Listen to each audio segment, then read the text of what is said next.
वो पीछे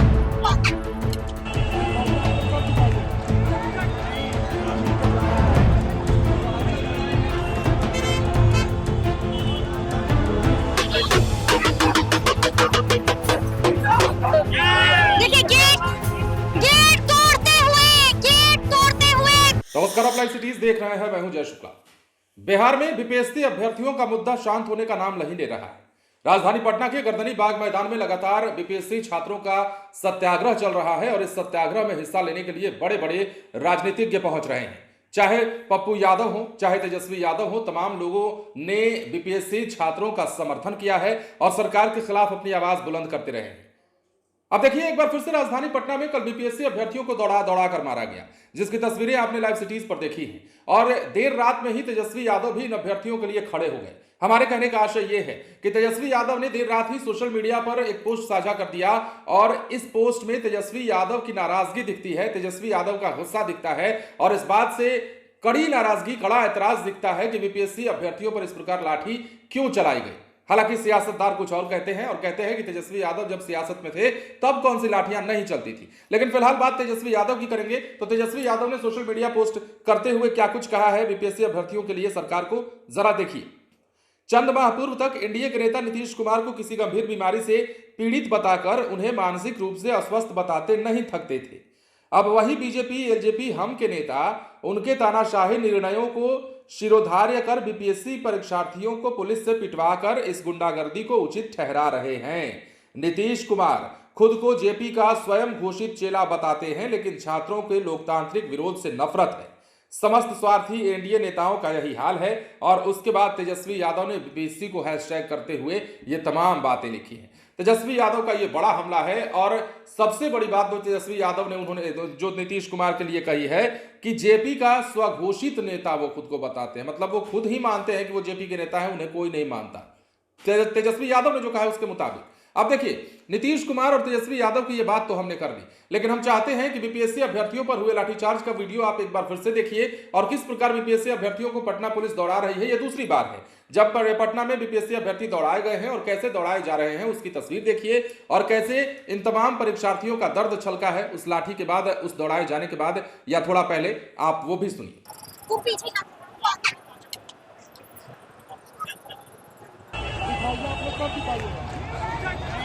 मिलके चलना है।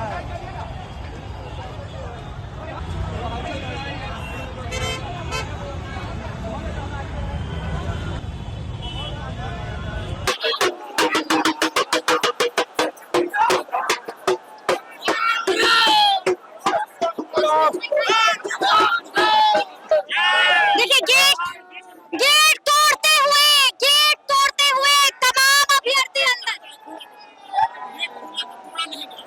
मार खाए हैं, पर जो हमने नारा लगाया था कि जोर जुल्म के टक्कर में संघर्ष हमारा नारा है, आप लोगों ने कवर किया था। 8 दिन से हम लोग गिड़गिड़ा रहे थे। पीएमसीएच में गए, वो तो अमीर लोग के बेटे हैं, ये अमेरिका और ढाका पढ़ते हैं। किसान मजदूर का बेटा एक फेयर एग्जाम चाहता है, गरीब एग्जाम चाहता है, ये नहीं दे रहे हैं। जो चोर चेयरमैन हैं जिन पर महादलित का पैसा खाने का FIR है, हम नहीं बोल रहे हैं कि ये किए हैं कि नहीं, पर इन पर FIR है कि ये चेयरमैन चोर है। ये जो चोर चेयरमैन है, ये हम लोग बोलते हैं कि डिबेट कर लो, डिस्कशन कर लो। ये चोर चेयरमैन एक तरफा प्रेस कॉन्फ्रेंस करते हैं आप लोगों से।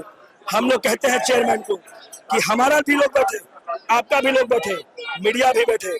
अगर हमारे प्रश्नों का उत्तर तुम दे दिए तो हम वापस चले जाएंगे, अगर नहीं दे पाए तो तुम। लेकिन वहां से आप लोगों को खदेड़ दिया गया। अगर हम लोग पुलिस ने खूब लाठियां भी बरसाई। हम लोग हाथ जोड़ रहे थे और मार के लाठी से पुलिस मार के हम लोग को तोड़ दिया। आपने भी वो बात मार के अंदर आप यहाँ देखिए। पर मेरे लिए ये बैच ऑफ ऑनर है, ये बैच ऑफ ऑनर है मेरे लिए कि अगर आप अन्याय के लिए हम लोग खड़े थे, न्याय के लिए खड़े थे, जुल्मी के खिलाफ खड़े थे। हम लोग नारा देते थे कि जुल्मी जब जुल्म करेगा सत्ता के गलियारों से चप्पा चप्पा गूंज उठेगा। आप क्या कीजिएगा, वापस आ गए हैं हम लोग आ गए हैं। रुको, हम लोग आ गए हैं और कान खोल कर चोर चेयरमैन सुन लो, कल एक तरफा प्रेस कॉन्फ्रेंस मत करना। जमीर है और हिम्मत है तो आकर यहाँ बैठना और जवाब देना। अगर मर्द हो तो मीडिया के सामने लाइव, हाँ, क्योंकि वो आपके लायक नहीं है। उसके ऊपर FIR का आरोप है, लाठी चलवाता है। गांधी के देश में लाठी चलवाना दुर्बल का काम है। लड़की फिर करेंगे, हम लोग सत्याग्रह कर रहे थे, हम लोग हॉस्पिटल में हम लोग फिर से जाएंगे। हम लोग विनम्रता दिखा रहे थे, कमजोर नहीं थे। बिहारी युवा कमजोर नहीं है। MPPCS में बच्चा गेट घेर लिया, कोई लाठीचार्ज नहीं। भाजपा की सरकार थी। UPPCS में गेट घेर लिया, कोई लाठीचार्ज नहीं। यानी कि वहाँ से खदेड़ा गया, वापस आए हैं हम लोग फिर प्रदर्शन ऐसा ही करेंगे, अपने बातों को मजबूती से रखेंगे। फिर से प्रदर्शन करिएगा। हम लोग अपने बातों को मजबूती से रखेंगे। खूब लाठी भी चली है, लाठी चले लेकिन हम लोग पीछे नहीं होंगे। लेकर रहिएगा। बिहार को एक बार फिर से शर्मसार किया गया है कि एक महिला के ऊपर पुरुष पुलिसकर्मी के द्वारा लाठीचार्ज किया गया है। कहीं ना कहीं ये सरकार और आयोग दोनों की तानाशाही है। विद्यार्थी इतने दिन से 8 दिन से इस कड़कती ठंड में बैठे हुए हैं, किसी को उनकी परवाह नहीं है। 5-6 विद्यार्थी सीरियस PMCH लग रहा है कि BPSC सरेंडर करेगा। करना पड़ेगा, करना पड़ेगा, डेफिनेट करना पड़ेगा। तो जैसा कि आपने दर्द सुना, परेशानी सुनी और यह भी सुना कि किस प्रकार दमनकारी नीति जो है सरकार की वो बता रहे हैं और कह रहे हैं कि सरकार जो है जानबूझकर पिटवा रही है, सरकार हमारी मांग नहीं सुन रही है। पुलिस के द्वारा हम शांतिपूर्ण ढंग से प्रदर्शन कर रहे हैं, फिर भी लाठियां बरसाई जा रही हैं। इसके अलावा पुलिस की अपनी दलील है और पुलिस का कहना है कि परीक्षार्थियों में कुछ ऐसे भी लोग हैं जो बाहर से आकर बैठ रहे हैं और परीक्षार्थियों को भड़काने का काम कर रहे हैं, इसलिए इन्हें खदेड़ा जा रहा है, इन्हें पीटा जा रहा है, हल्का बल प्रयोग किया जा रहा है। ये पटना प्रशासन की ओर से कहना है। बहरहाल बिहार में यही स्थिति है। बिहार में छात्रों पर लाठियां बरस रही हैं और छात्रों के लिए राजनीति भी हो रही है। छात्रों के हित में जहां विपक्ष बातें कर रहा है तो वहीं सत्ता पक्ष के नेता जो हैं छात्रों के लिए ये कह रहे हैं कि सबूत लेकर आइए, उसके बाद हम विचार करेंगे परीक्षा को रद्द किया जाए नहीं किया जाए। सारी लड़ाई जो है BPSC 70वीं परीक्षा को लेकर है और इसी परीक्षा में जो बापू केंद्र पर पटना में हंगामा हुआ था, जहां परीक्षा रद्द करनी पड़ी, उसके तो तिथि का ऐलान भी हो गया है। उसी परीक्षा के बाद ये तमाम मांगे खड़ी हुई कि आखिर बिहार में जिन परीक्षा केंद्रों पर या तमाम परीक्षा केंद्रों की जो है परीक्षाएं रद्द की जाए, उसके बाद फिर से परीक्षा ली जाए।